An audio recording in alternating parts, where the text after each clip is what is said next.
Hi hello నమస్తే welcome to our channel TG TV వార్తా కథనాలపై విశ్లేషణ కార్యక్రమం మార్నింగ్ న్యూస్కు స్వాగతం. నేను మీ జర్నలిస్ట్ సత్య. ముందుగా తెలంగాణలోని రాజకీయ పరిస్థితులను కనుక పరిశీలించినట్లయితే ఈ పార్లమెంట్ ఎన్నికల్లో తెలంగాణలో గాడిదగుడ్డు ట్రెండింగ్గా మారింది. ఏదైతే రేవంత్ రెడ్డి మరి బీజేపీ ప్రభుత్వం తెలంగాణకి ఇచ్చింది గాడిదగుడ్డు అని మొదలు పెడితే మరి బీజేపీ నాయకులు కూడా ధీటుగా ఇప్పటివరకు 5 నెలల్లో కాంగ్రెస్ ప్రభుత్వం తెలంగాణకు చేసింది గాడిదగుడ్డు అని చెప్పి తిప్పికొట్టే ప్రయత్నం చేస్తూ ఉన్నది. అదేవిధంగా మరోవైపు నరేంద్ర మోడీ నిన్న రాష్ట్ర పర్యటనకు వచ్చిండ్రు. ఏదైతే ఎన్నికల ప్రచారంలో భాగంగా అందులో భాగంగా ఆయన దేశ శత్రువులకు అదేవిధంగా దేశ ఉద్ధారకులు అభివృద్ధికి మధ్య శత్రువులకు మధ్య యుద్ధం జరుగుతోంది. ఈ యుద్ధంలో అందరూ బీజేపీ వైపు నిలబడాలి, దేశం కోసం ధర్మం కోసం అని చెప్తున్న పరిస్థితి.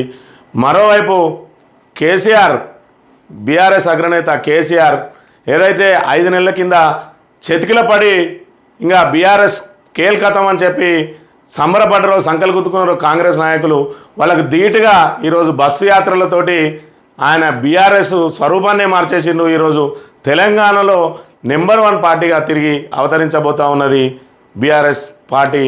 అందులో భాగంగా 16 రోజుల పాటు సుదీర్ఘంగా ఆయన బస్సు యాత్ర చేపట్టిండు. నిన్నటి రోజు ఆయన బస్సు యాత్ర ముగిసింది. నేడు ప్రెస్ మీట్ పెడతా ఉన్నారు. ఈరోజు సాయంత్రం 5 గంటలతోటి ప్రచార కార్యక్రమం ముగుస్తుంది.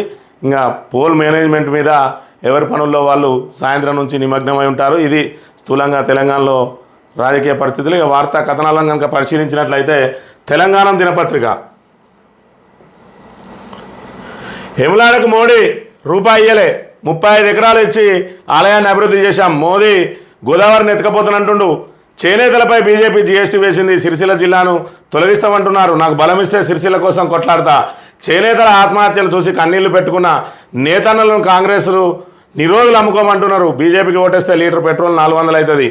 వినోద్తో బండి సంజయ్కి పోలిక ఉందా? సిరిసిల్ల బస్సు యాత్రలో కేసీఆర్ అని చెప్పి దేవుడి పేరు మీద ఓట్లు అడిగే మోడీ వేములవాడకు ₹1 కూడా ఇవ్వలేదు, నేను 35 కోట్లతోటి అభివృద్ధి చేసిన అని చెప్పి ఇటు మోడీని విమర్శిస్తూనే అదేవిధంగా సిరిసిల్ల జిల్లాను తొలగిస్తా అంటున్నారు. మరి మనకు కనుక పార్లమెంట్లో బలం లేకపోతే మన ప్రభుత్వం మెడలు వంచాలంటే మనకు ఖచ్చితంగా 10 నుంచి 12 ఎంపీలు ఉంటే మరి ఆ సిరిసిల్ల జిల్లాను తొలగిపోకుండా కొట్లాడతా అని చెప్తున్న పరిస్థితి. మరోవైపు ఏదైతే ఉరిసిల్లగా ఉండే సిరిసిల్లను మళ్ళీ సిరిగల సిల్లాగా చేసిన ఈరోజు మళ్ళీ కాంగ్రెస్ ప్రభుత్వం రావడంతో మళ్ళీ చేనేతల ఆత్మహత్యలు మరి నెలకొన్నాయని చెప్పి అదేవిధంగా మోడీ ఏమో కార్పొరేట్లకు పన్నులు మరి రద్దు చేస్తూ 1,00,000 కోట్లకు పైగా పన్నులు రద్దు చేస్తూ మరి నేతన్నల మీద మాత్రం జీఎస్టీ వేసిన ఘనత నరేంద్ర మోడీదే అని చెప్తున్న పరిస్థితిని మనం గమనించవచ్చు. ఇక మరో అంశాన్ని కనుక ప్రధానంగా గమనించినైతే ఈ ఎన్నికల తర్వాత ఎంపీ ఎన్నికల తర్వాత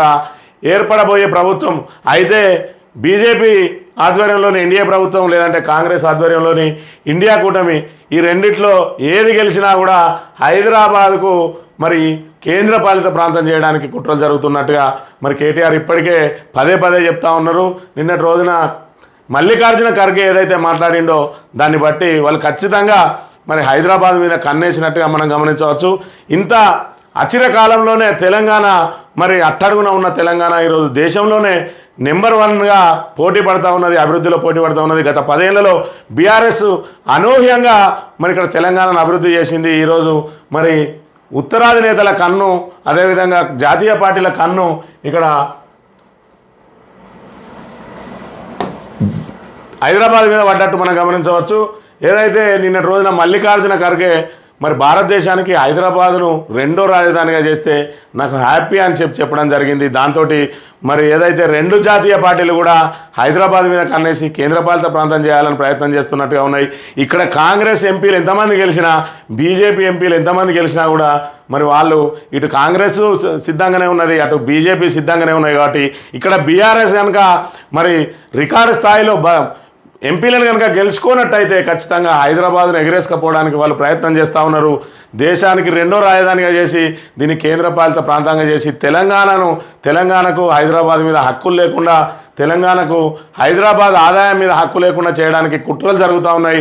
ఒకవైపు మరి తెలంగాణకు పూర్తి స్థాయిలో హైదరాబాదే గుండెకాయ, మనకు వస్తున్న ఆదాయంలో 60% ఏవో హైదరాబాద్ నుంచే వస్తుంది. పరిశ్రమలన్నీ హైదరాబాద్లోనే ఉన్నాయి.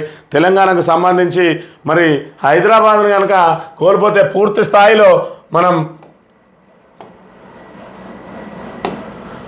స్థాయిలో ఇక్కడ మన ఆదాయాన్ని పూర్తిగా కోల్పోయినట్టే. ఇక్కడ మనం ఈ వార్తను కనుక పరిశీలించినట్లయితే హైదరాబాద్ మీద కాంగ్రెస్ బీజేపీ కుట్రలు, కేంద్రపాలిత ప్రాంతంగా మార్చే పన్నాగాలు, ఖర్గే మాటలతో మరోసారి స్పష్టం చేస్తే హ్యాపీ అన్న కాంగ్రెస్ నేత. యూటీ దిశగా జాతీయ పార్టీల అడుగులు. మరి ఏదైతే 6 దశాబ్దాల పోరాటం, ఎందరో అమరవీరుల త్యాగఫలం తెలంగాణ రాష్ట్రం. మలిదశ ఉద్యమం సృష్టించిన ప్రభంజనం యావత్ దేశంలో ఓ సంచలనమైంది. జాతీయ పార్టీల మెడలు వంచి రాష్ట్రాన్ని సాధించుకునేలా చేసింది. కానీ సాధించిన తెలంగాణ ఆయువు పట్టుపై కొట్టేందుకు 2 జాతీయ పార్టీలు సిద్ధమవుతున్నాయి. సిరుల తల్లి భాగ్యనగరాన్ని తెలంగాణ నుంచి లాక్కునేందుకు కుట్రలు కుతంత్రాలు వణుతూ ఉన్నాయి. ప్రజలారా గమనించండి, ఇక్కడ 2 పార్టీలు కూడా మన మీద దాడి చేస్తూ ఉన్నాయి. మన హైదరాబాదును తీసుకెళ్లడానికే ప్రయత్నం చేస్తూ ఉన్నాయి. మరి ఏదైతే రెండో రాజధానిగా హైదరాబాద్ని కనుక చేసినట్టయితే మరి ఇక్కడ మనకున్న పూర్తి ఆదాయం వనరులు కూడా కోల్పోతాం.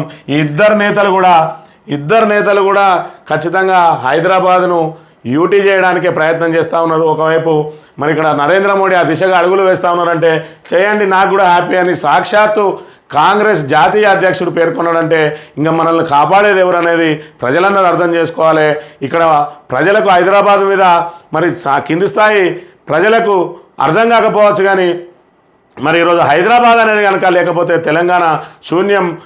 మరి ఇప్పటికైనా మనందరం కలిసి పోరాటం చేయకపోతే ఖచ్చితంగా హైదరాబాద్ను ఎగరేసుకునే కుట్రలు జరుగుతున్నాయి. కాబట్టి ఈరోజు బీఆర్ఎస్ అనేది పార్లమెంట్లో బలంగా ఉంటేనే మనం మళ్ళీ పోరాడగలుగుతాం. ఈరోజు ఎవరు అవునన్నా కాదన్నా తెలంగాణ కోసం కొట్లాడింది కేసీఆరే, తెలంగాణ తెచ్చింది కేసీఆరే. ఈరోజు తెచ్చుకున్న తెలంగాణను 10 సంవత్సరాలలో బంగారు తెలంగాణ వైపు నడిపించింది కేసీఆరే. ఈరోజు మళ్ళీ కాంగ్రెస్ ప్రభుత్వం వచ్చింది, మళ్ళీ అతలాకుతలమైంది రాష్ట్రం. ఈరోజు బీజేపీ దృష్టి తెలంగాణ మీద పడ్డది. ఈరోజు హైదరాబాద్ను కేంద్రపాలిత ప్రాంతంగా చేయడానికి ప్రయత్నాలు జరుగుతూ ఉన్నాయి. రాబోయే రోజుల్లో ఇంతకుముందు వచ్చిన ఏవైతే ఆరోపణలు వచ్చినాయో మరి ఏక్నాథ్ షిండేగా మారి బీజేపీ కైవసం చేసుకోబోతా ఉన్నది రేవంత్ రెడ్డిని కానీ మరి లేదంటే పొంగులేటి శ్రీనివాసరెడ్డిని కానీ ఏక్నాథ్ షిండేగా మార్చి ప్రభుత్వాన్ని కైవసం చేసుకోబోతా ఉన్నారని చెప్పి వచ్చిన ఆరోపణల నేపథ్యంలో మరి బీజేపీ చేతికి రాష్ట్రం వెళ్ళినట్టయితే ఖచ్చితంగా హైదరాబాద్ యూటీ అవ్వడం తప్ప మరో అవకాశం లేదు మనకు. కాబట్టి ఈ తరుణంలో ఖచ్చితంగా బీఆర్ఎస్ ఎంపీలు ఉంటేనే ధీటుగా పోరాడి మళ్ళీ తెలంగాణ ప్రజలను ఐక్యం చేసి హైదరాబాద్ను చేజారిపోకుండా మనం కొట్లాడే అవకాశం ఉంటుంది. లేదంటే 2 పార్టీలు కూడా మరి ఇక్కడ ఉన్న ఎంపీలు చేతులెత్తుతారు తప్ప ఇంకా చేసేది ఏం లేదని మరి ప్రజలందరూ గమనించాలి. ఈ సందర్భంగా సెంట్రల్ బీఆర్ఎస్లో మళ్ళీ పాగా వేస్తుందా? హైదరాబాద్ మినహా స్థానాలపై ఫోకస్. వ్యూహాత్మకంగా తప్పిదాలు కాంగ్రెస్ కొంపముంచుతున్నాయా? హైదరాబాద్లో బీజేపీ ప్రయత్నాలు పనిచేస్తాయా? మల్కాజ్గిరి ప్రజల మనోగతం ఏంటి? చేవెళ్లలో కారుదా, కమలానిదా, అస్తానిదా? సెంట్రల్ తెలంగాణ ప్రజల అభిప్రాయం ఏంటి? News line Telugu Telangana ground report అని చెప్పి ఏదైతే మరి హైదరాబాద్లో ఉన్న హైదరాబాద్, సికింద్రాబాద్, అదేవిధంగా మల్కాజ్గిరి, చేవెళ్ళ ఈ 4 స్థానాల్లో కూడా మరి ఇక్కడ హైదరాబాద్ స్థానంలో ఎమ్మెల్యేలు అందరూ కూడా ఎంఐఎం వాళ్ళు ఉన్నారు. మిగతా 3 స్థానాలలో పూర్తి స్థాయిలో బీఆర్ఎస్ వాళ్ళే ఉన్నారు. ఇక్కడ సిట్టింగ్ ఎంపీగా మరి ఇక్కడ కిషన్ రెడ్డి ఉన్నాడు. ఇక్కడ మనకు ఏదైతే చేవెళ్ళని చూసుకున్నట్టయితే ఇక్కడ ఉన్న సిట్టింగ్ ఎంపీ మరి కాంగ్రెస్లో చేరిండు రంజిత్ రెడ్డి. ఇక్కడ నుంచి ప్రధానంగా పోటీ. మరి హైదరాబాదు ఎవరు అవునన్నా కాదన్నా ఎంఐఎం ఖాతాలో చేరే అవకాశం ఉన్నది. ఇక మల్కాజ్గిరి విషయానికి వస్తే రాగిడి లక్ష్మారెడ్డికి ఈటల రాజేందర్కి మధ్య పోటీ ఉన్నది. అక్కడ సునీతా మహేందర్ రెడ్డి నామమాత్రంగానే ఉన్నది. లేకపోతే సికింద్రాబాద్కి సంబంధించి మరి దానం నాగేందర్ పోటీ ఇచ్చే అవకాశం లేదు. ఎందుకంటే ఆయన కేవలం మంత్రి పదవి వస్తుంది. మరి నేను ఎంపీగా పోటీ చేసి కాంగ్రెస్ ఉనికిని కాపాడుతా కానీ గెలవలేనని ఆయన ముందే డిసైడ్ చేసుకొని రాజీనామా కూడా సిద్ధపడలేదు.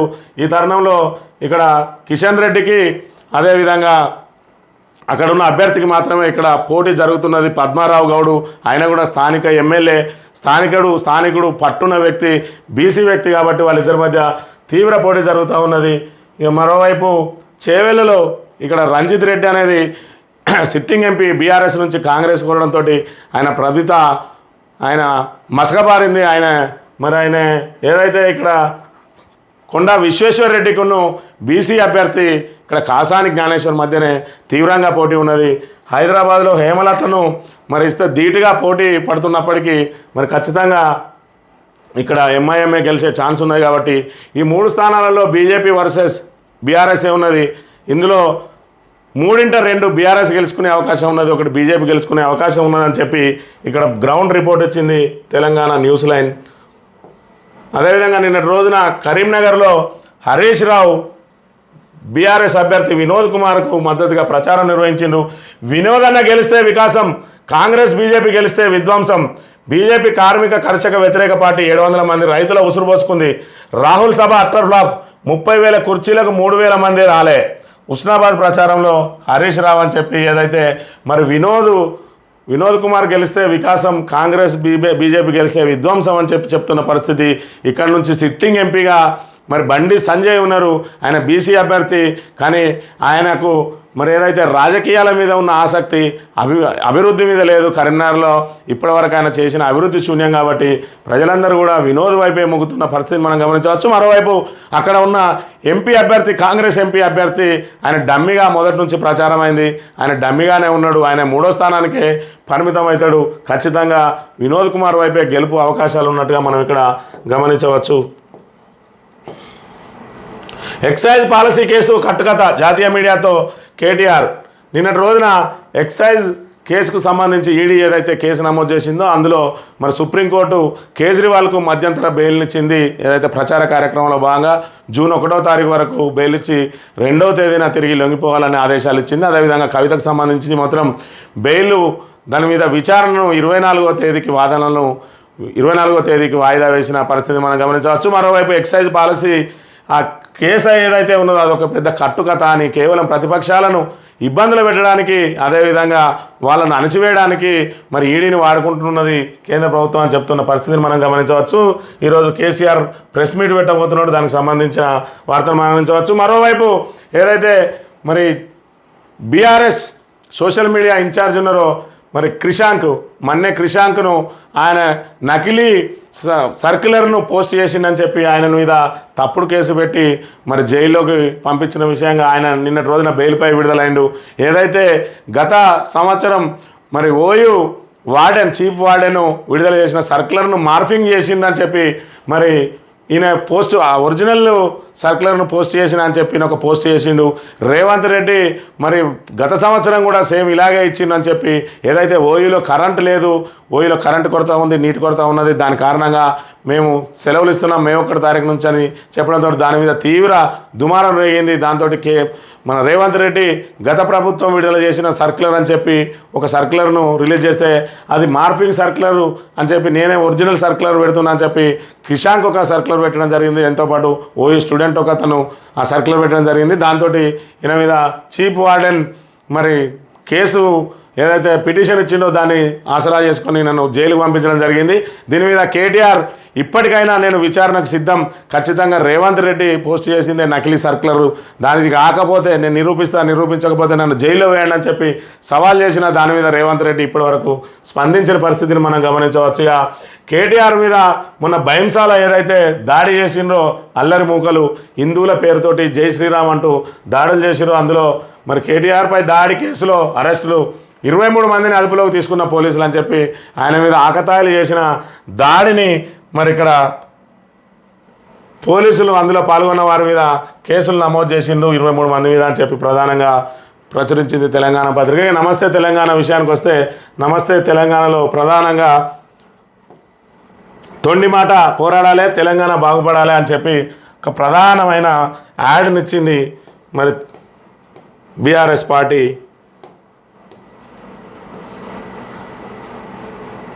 నిన్నటి రోజున మరి కేసీఆర్ చివరి రోజు బస్సు యాత్ర, ఆయన 16 రోజులుగా మరి బస్సు యాత్ర చేసి రాష్ట్ర వ్యాప్తంగా ప్రతి పార్లమెంటు నియోజకవర్గాన్ని టచ్ చేసిండు.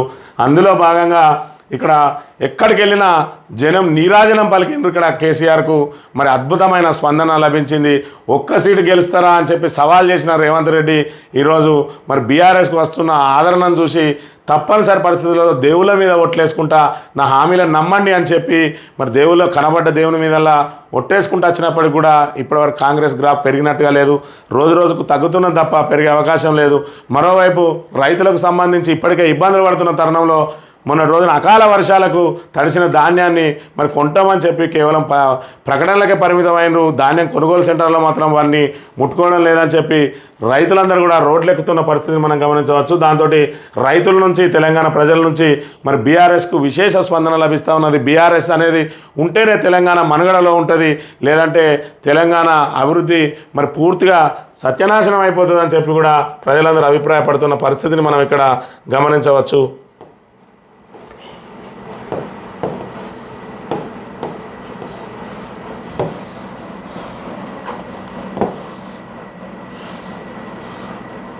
తెలంగాణ కోసం యుద్ధం, తెలంగాణ ప్రజలు సిద్ధం, కేసీఆర్ రణనినాదం, కథం తొక్కిన పల్లెలు, 16 రోజుల ప్రచారం దిగ్విజయం అని చెప్పి ఇక్కడ ప్రధానంగా ప్రచురించింది.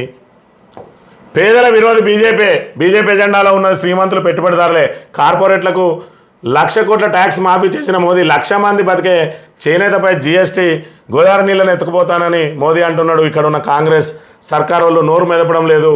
ఇది మూర్ఖ ప్రభుత్వం, మూర్ఖ ముఖ్యమంత్రి, హామీలు అమలు చేయలేరు, ఇస్తారన్న ఆశ లేదని చెప్పి ఇక్కడ నిన్న ధీటుగా చివరి రోజున ఆయన పూర్తి స్థాయిలో విరుచుకుపడ్డ పరిస్థితిని మనం గమనించవచ్చు. మరోవైపు ఇది మూర్ఖ ప్రభుత్వం, మూర్ఖపు ముఖ్యమంత్రి, హామీలు అమలు చేయలేదు.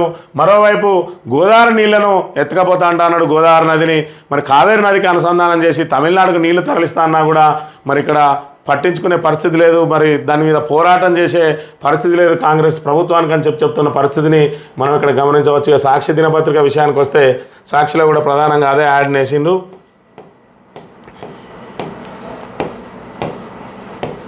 హిందువుల విభజనే కాంగ్రెస్ రణనీతి, ఓటు బ్యాంకును సంతోషపరచడంపైనే ఆ పార్టీ దృష్టి, ప్రధాని మోడీ ఫైర్. బీసీలు రిజర్వేషన్లు ముస్లింలకు కట్టబెట్టే మోడల్ను దేశవ్యాప్తం చేయాలని చూస్తోంది. నేడు Bharat digital power, fintech power, startup power, space power, ప్రపంచంలోనే 5వ అతిపెద్ద ఆర్థిక వ్యవస్థ. ఇది నా ట్రాక్ రికార్డు. లూటీ దోచుకోవడమే కాంగ్రెస్ ట్రాక్ రికార్డు. తెలంగాణకు ఇచ్చిన ₹1,00,000 కోట్ల అవినీతి ఏటీఎంలోకి వెళ్ళాయి. నాడు బీఆర్ఎస్ చేసిన పనే నేడు కాంగ్రెస్ కూడా చేస్తుంది. RRRకు మరో 6 రజాకార్ ట్యాక్స్ కూడా తోడైంది. తెలంగాణ 3 అంతా బీజేపీనే గెలిపిద్దామన్నట్టుగా ఉంది. పాత రికార్డులు బద్దలు కొట్టి 17కు 17 సీట్లు గెలవబోతున్నామంటూ ధీమా. ఏదైతే మరి ఇక్కడ కాంగ్రెస్ హిందువుల విభజనతో కాంగ్రెస్ రణనీతి అని చెప్పి మరి ముస్లింలకు హిందువుల రిజర్వేషన్లను, ఎస్సీ ఎస్టీ బీసీల రిజర్వేషన్లను మరి ముస్లిం కట్టబెట్టడానికి దేశవ్యాప్తంగా కూడా దాన్ని అమలు చేయడానికి ప్రయత్నం చేస్తూ ఉన్నది. మరోవైపు కాంగ్రెస్కు దోచుకోవడంలో ట్రాక్ రికార్డు ఉంది. ప్రపంచంలోనే అతిపెద్ద ఆర్థిక వ్యవస్థగా తీర్చిదిద్దడంలో మాది ట్రాక్ రికార్డ్ అని చెప్తున్న పరిస్థితిని మనం ఇక్కడ గమనించవచ్చు. ఇకపోతే తెలంగాణలో గాడిద గుడ్డు ట్రెండింగ్గా మారింది. ఇక్కడ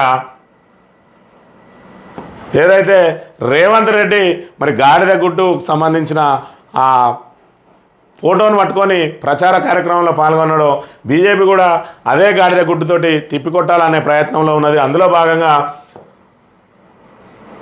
భస్మాసురాస్తమే, ప్రజలనెత్తిన భస్మాసురాస్తమే, 100 రోజులైన 6 గ్యారెంటీలు గాల్లో కలిసినాయి, ఏ ముఖం పెట్టుకొని ఓట్లాడుతామని చెప్పి ఒక గాడిద గుడ్డును ఫోటో వేసి అందులో ఒక్క తెల్ల రేషన్ కార్డు ఇవ్వలే, మహిళలకు 2,500 ఇవ్వలే, వృద్ధులకు వితంతులకు 4,000 ఇవ్వలే, పేదింటి బిడ్డ పెళ్లికి తులం బంగారం ఇవ్వలే, 15,000 రైతు భరోసా ఇవ్వలే, వరి పంటకు బోనస్ ఇవ్వలే, విద్యార్థులకు 5 లక్షల విద్యా భరోసా కార్డు ఇవ్వలే, ఇంటి స్థలం కట్టుకునేందుకు 5 లక్షలు ఇవ్వలే, కాలేజీ అమ్మాయిలకు స్కూటీలు ఇవ్వలే, రైతు రుణమాఫీ కాలే, దేవుళ్ళపై ఒట్లే మిగిలే అని చెప్పి ఇక్కడ పూర్తిగా మన ఇక్కడ గాడిద గుడ్డును వేసి తిప్పికొట్టే ప్రయత్నం చేస్తూ ఉన్నది. మరోవైపు బీజేపీ క్యాన్సర్ లాంటిది,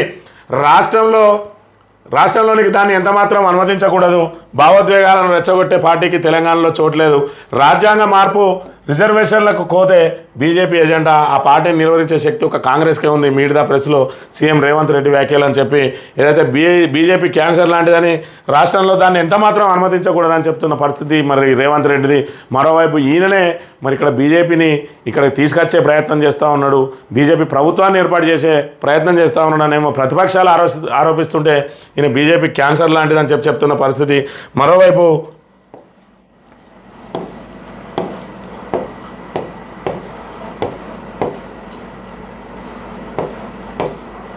బీజేపీ వైపే ప్రజలు, వారి 3 పార్టీకి మోదీకి పూర్తి అనుకూలంగా కనిపిస్తుంది. రాష్ట్రంలో 10 నుంచి 12 సీట్లు గెలవబోతున్న కరీంనగర్లో నా గెలుపు కూడా పక్కా. బీఆర్ఎస్ కాంగ్రెస్ ఓ ప్లాన్ ప్రకారం మ్యాచ్ ఫిక్సింగ్ చేసుకున్న ఈ ప్రజల దృష్టిని మళ్లించేందుకే రాజ్యాంగ మార్పు రిజర్వేషన్ల రద్దు ప్రచారం అని చెప్పి సాక్షితో నిన్న మాట్లాడుతూ బీజేపీ వైపే ప్రజలున్నారు, మరి వారి పార్టీకి మోడీకి పూర్తి అనుకూలంగా ఉందని చెప్తున్న పరిస్థితి. మరోవైపు ఆయన గెలుపు పట్ల మరి సందేహాలు వ్యక్తమవుతుంటే ఆయన మాత్రం మేకపోతూ గాంభీర్యం ప్రదర్శిస్తున్న పరిస్థితిని మనం ఇక్కడ గమనించవచ్చు. ఆంధ్రజ్యోతి విషయానికి వస్తే ఇక్కడ మరి ఏదైతే గాడిద గుడ్లతోటి ఇక్కడ ట్రెండింగ్గా మారిందో గాడిద గుడ్ల ప్రచారం ఇక్కడ ఇప్పటి వరకు బీజేపీ చూసినాం. ఇక్కడ కాంగ్రెస్ తెలంగాణకు బీజేపీ ఏమిచ్చింది గాడిద గుడ్డు అని చెప్పి మరి ఇక్కడ ప్రచారం చేస్తున్న పరిస్థితి. మనం అడిగిన హక్కుల సంగతి ఏమైంది, పేజీ తిప్పి చూడండి అని చెప్పి అయితే ఏదైతే 2 హ్యాళ్ళు ఇచ్చింది అందులో భాగంగా తెలంగాణకు బీజేపీ ఏమిచ్చింది గాడిద గుడ్డు అని చెప్పి ఇక్కడ ప్రధానంగా ఆడిచ్చి గాడిద గుడ్లతోటి ఇక్కడ ట్రెండింగ్గా మారింది గాడిద గుడ్ల ప్రచారం.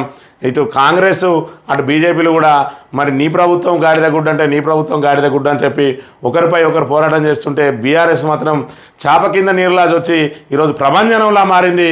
తెలంగాణలో అతిపెద్ద పార్టీగా అవతరించబోతున్న పరిస్థితిని కూడా మనం గమనించవచ్చు. బీజేపీ క్యాన్సర్ అని చెప్పి ఏదైతే చెప్పిండో దాన్నే ప్రధానంగా ప్రచురించి తెలంగాణలో RRR ట్యాక్స్ 1 ఢిల్లీ 6, 2 తెలంగాణ 6, 3వది రజాకార్, అందరికీ న్యాయం, ఇదే మా ఐడియా ఇన్ ఇండియా. 4వ దేశం గెలవబోతుంది, 4న దేశం గెలవబోతుంది, దేశ వ్యతిరేకులు ఓడిపోతున్నారు, లూటీ వారసత్వ రాజకీయాలు, ఇదే కాంగ్రెస్ ట్రాక్ రికార్డ్ అని చెప్పి ఏదైతే తెలంగాణలో మరి ఇప్పటివరకు RR ట్యాక్స్ అన్నారు, రాహుల్ గాంధీ ట్యాక్స్, అదేవిధంగా రేవంత్ ట్యాక్స్ అని ఇప్పుడు 3వ ట్యాక్స్ యాడ్ అయింది RRR ట్యాక్స్, అందులో రజాకార్ ట్యాక్స్ అని చెప్పి మరి ఎంఐఎంకు సంబంధించి ఎంఐఎం మీద కూడా తీవ్ర ఆరోపణలు చేస్తున్న పరిస్థితిని మనం ఇక్కడ గమనించవచ్చు. ప్రభాకర్ రావుపై అరెస్ట్ వారెంట్, అజ్ఞాతంలో ఉన్న శ్రవణ్ కుమార్ పైన ఫోన్ ట్యాపింగ్ కేసులో ఉత్తర్వులు జారీ చేసిన నాంపల్లి కోర్టు, విదేశాల్లో తలదాచుకున్న ప్రభాకర్ రావు ఇంటర్పోల్ ద్వారా రెడ్ కార్నర్ నోటీస్ జారీకి అధికారుల యత్నం, ప్రణీత్ రావు టీంపై మరిన్ని కేసులు అని చెప్పి ఏదైతే ఫోన్ ట్యాపింగ్ అంశాన్ని మళ్ళీ ఇక్కడ తెర మీద ఉంచడం కోసం అందులో భాగంగా ఎల్లుండే ఎలక్షన్ ఉన్నాయి కాబట్టి మళ్ళొక్కసారి తెరపైకి తెచ్చే అవకాశం కోసం దాన్ని నాంపల్లి కోర్టు ద్వారా అరెస్ట్ వారెంట్ తీసుకున్న పరిస్థితిని కూడా మనం ఇక్కడ గమనించవచ్చు. ఇక మూర్ఖం ముఖ్యమంత్రి, గ్యారంటీల పేరిట రేవంత్ మోసం, కాంగ్రెస్ అలవికాని హామీలు ఇచ్చి నెరవేర్చలేదు, బీజేపీ పేదల పార్టీ కాదు పెట్టుబడిదారుల పార్టీ, జిల్లాలను రద్దు చేస్తే ఊరుకుందాం అని చెప్పి కేసీఆర్ ప్రశ్నిస్తున్న అంశాన్ని ఇక్కడ ప్రధానంగా ప్రచురించింది. ఓవరాల్గా చూసుకున్నట్టయితే ఖచ్చితంగా మరి ఈరోజు సాయంత్రంతో ప్రచారం ముగియబోతున్నాయి కాబట్టి అందులో భాగంగా పూర్తి స్థాయిలో 3 పార్టీలు కూడా మరి ఇక్కడ ఒకరిపై ఒకరు ఆరోపణలతోటి అదే ప్రచారాన్ని తీవ్ర ఉధృతం చేసి మరి పోరాటం చేస్తున్న పరిస్థితిని మనం గమనించవచ్చు. ఇక దేశ శత్రువుల ఓటమి ఖాయం, కాంగ్రెస్కు వేసే ఓటు ఉగ్రవాదుల ఊతం, హైదరాబాద్లో RRR ట్యాక్స్ అని చెప్పి మరి ఏకంగా కాంగ్రెస్కు ఓటేస్తే ఉగ్రవాదులకు వేసినట్టే, ఉగ్రవాదులకు ఊతం ఇచ్చినట్టే అని చెప్పి కూడా సాక్షాత్తు ప్రధానమంత్రి చెప్తున్న పరిస్థితిని మనం గమనించవచ్చు. ఇకపోతే గాడిద గుట్టుకు సంబంధించి ప్రధానంగా ఇందులో కూడా ఒక యాడ్ ఇచ్చింది. భాజపా బలపడితే అశాంతే, ఆ పార్టీ అడుగిడితే తెలంగాణ సమాజంలో చీలిక, దేశం సంస్థానాలుగా మారుతుంది, దేశ భవిష్యత్తు కోసం ఆ పార్టీని ఓడించాలి, రాష్ట్రంలో ఒక్క సీటు గెలవకుండా చూడాలని చెప్తున్న పరిస్థితి.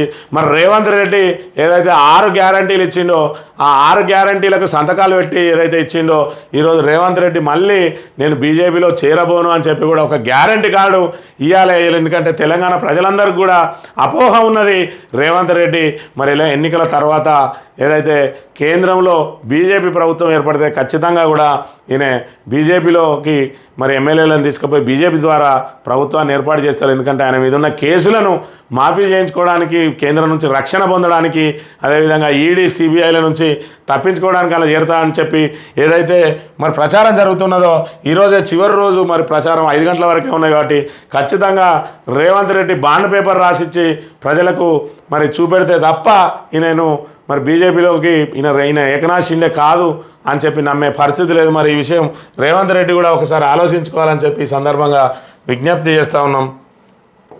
భాజపా ఎజెండాలో పేదలకు స్థానం లేదు, చేనేతపై జీఎస్టీ విధించిన మొదటి ప్రధాని మోదీనే, అలవికాని హామీలతో గద్దెనెక్కిన కాంగ్రెస్, సిరిసిల్ల సిద్దిపేట ఎన్నికల ప్రచారంలో కేసీఆర్ అని చెప్పి ఏదైతే మరి భాజపా ఎజెండాలో పేదలకు స్థానం లేదు, అది కార్పొరేట్లకు ఊతమిచ్చే పార్టీ, కార్పొరేట్లనే పటిష్టంగా చేస్తుంది.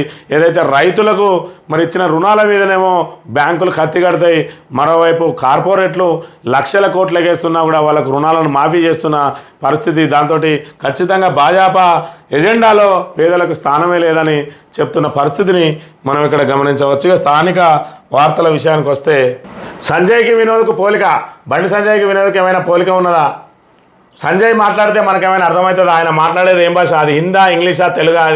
అదే వినోద్ కుమార్ కరీంనగర్ పార్లమెంట్ అభివృద్ధికి ఎంతో కృషి చేసిండు. 2001 నుంచి నాతో పాటు ఉద్యమంలో ఉన్నాడు, రాష్ట్రాన్ని సాధించడంలో కీలక పాత్ర పోషించిండు. అంతేకాదు దివంగత న్యాయవాది మాజీ ఎమ్మెల్యే సిహెచ్ రాజేశ్వరరావు మేనల్లుడే మన వినోద్ కుమార్ అని చెప్పి ఇక్కడ బీఆర్ఎస్ అధినేత కేసీఆర్ బండి సంజయ్ మీద మరి తీవ్రంగా విరుచుకుపడ్డాడు. ఏదైతే బండి సంజయ్ మాట్లాడేది మరి తెలంగాణలో ఉట్టి పెరిగిన మనకే అర్థం కాదు, ఇంకా ఆయన పార్లమెంట్లో ఏం మాట్లాడతాడు? ఆయన ఇంగ్లీష్ మాట్లాడుతాడా, హిందీ మాట్లాడుతాడా, తెలుగు మాట్లాడుతాడా అనేది అర్థం కాదని వ్యంగ్య బాణాలు విసిరిండి ఇక్కడ కేసీఆర్ నిన్నటి రోజున జరిగిన మరి రోడ్ షోలో. ఏదైతే సిరిసిల్లలో పెద్దపల్లి పార్లమెంట్లో భాగంగా ఉన్న సిరిసిల్ల నియోజకవర్గంలో ఆయన మరి ఇక్కడ వ్యంగ్యాస్త్రాలు విసిరిన విషయాన్ని మనం గమనించవచ్చు. అదేవిధంగా సిరిసిల్ల జిల్లాగా ఉండాలంటే వినోద్ గెలవాలి. ఏదైతే రేవంత్ రెడ్డి మరి ఇక్కడ జిల్లాలను కుదిస్తా అని చెప్తా ఉన్నాడో, పార్లమెంటు నియోజకవర్గ కేంద్రాలే జిల్లాలుగా అవతరించాలి అంటే ఇప్పుడున్న 33 జిల్లాలను 17 జిల్లాలుగా మారుస్తా అని చెప్తా ఉన్నాడు. అందులో భాగంగా మరి ఇక్కడ సిరిసిల్ల జిల్లా అదేవిధంగా జగిత్యాల జిల్లాలు కూడా 2 మాయమయ్యే అవకాశం ఉన్నాయి. కాబట్టి మరి ఇక్కడ వినోద్ కుమారు అదేవిధంగా బీఆర్ఎస్ అభ్యర్థులను గెలిపిస్తేనే మనం ఈ జిల్లాలను పోకుండా మళ్ళీ కాపాడుకుంటాం. పరిపాలన సౌలభ్యంలో భాగంగా ఇక్కడ చిన్న జిల్లాలుగా ఏర్పాటు చేసి పరిపాలన విస్తరించి ప్రజలకు అందుబాటులోకి తీసుకొస్తే ఈరోజు కాంగ్రెస్ ప్రభుత్వం తిరిగి మళ్ళీ ప్రజలను ఇబ్బందులు పెట్టడానికే ప్రయత్నం చేస్తున్న పరిస్థితి. ఇంత పెద్ద ఇన్ఫ్రాస్ట్రక్చర్ను ఏర్పాటు చేసి అన్ని రకాలుగా తీసుకొచ్చి కూర్చుండబెట్టి పల్లెంలో మరి కలిపి పెడితే అది తినడానికి చేత కాకుండా, ప్రజలకు తినిపించడం చేత కాకుండా ఏదైతే ఉన్న సంక్షేమ పథకాలను అమలు చేసి అదేవిధంగా రొటీన్ కార్యక్రమాలు చేస్తే సరిపోద్ది. వచ్చిన ప్రభుత్వం తిరిగి కొత్తగా ఏం చేయాల్సిన అవసరం లేదు, వాటిని చేయడంలోనే మరి విఫలమైంది కాంగ్రెస్ ప్రభుత్వం అని చెప్తున్న పరిస్థితి. మరోవైపు జిల్లాలను రద్దు చేస్తే మళ్ళీ ప్రజలు తీవ్ర ఇబ్బందులు పడతారు. కాబట్టి సిరిసిల్ల జిల్లా కొనసాగాలంటే ఖచ్చితంగా వినోద్ కుమార్నే గెలిపించాలని చెప్తున్న పరిస్థితిని మనం గమనించవచ్చు. ఇక కార్మిక క్షేత్రం జనసంద్రం KCR road show grand success అని చెప్పి ఏదైతే రాజన్న సిరిసిల్ల జిల్లాలో నిన్న చేసిన మరి రోడ్ షోకు సంబంధించి ఇక్కడ ప్రధానంగా ప్రచురించింది నమస్తే తెలంగాణ పత్రిక. ఇక కార్మికుడి బిడ్డనా శ్రీమంతుడా, పెద్దపల్లి పార్లమెంటు బీఆర్ఎస్ అభ్యర్థి కొప్పుల. ఏదైతే మరి ఇక్కడ పెద్దపల్లి పార్లమెంటు పరిధిలో వెంకటస్వామి మనవడు వివేక్ కొడుకు మరి గడ్డం వంశీకృష్ణ పోటీ పడుతూ ఉన్నాడు. ఇక్కడ సింగరేణి మాజీ కార్మికుడు అదేవిధంగా మాజీ మంత్రి ఇక్కడ గోదావరిఖని నుంచి కూడా అది రామగుండం ఎమ్మెల్యేగా చేసిండు. అప్పుడు ఏదైతే మేడారం ఉన్నదో మేడారం నియోజకవర్గంలో భాగంగా ఉండే గోదావరిఖని, ఆ గోదావరిఖనిలోనే స్థిర నివాసం ఉంటాడు ఈయన.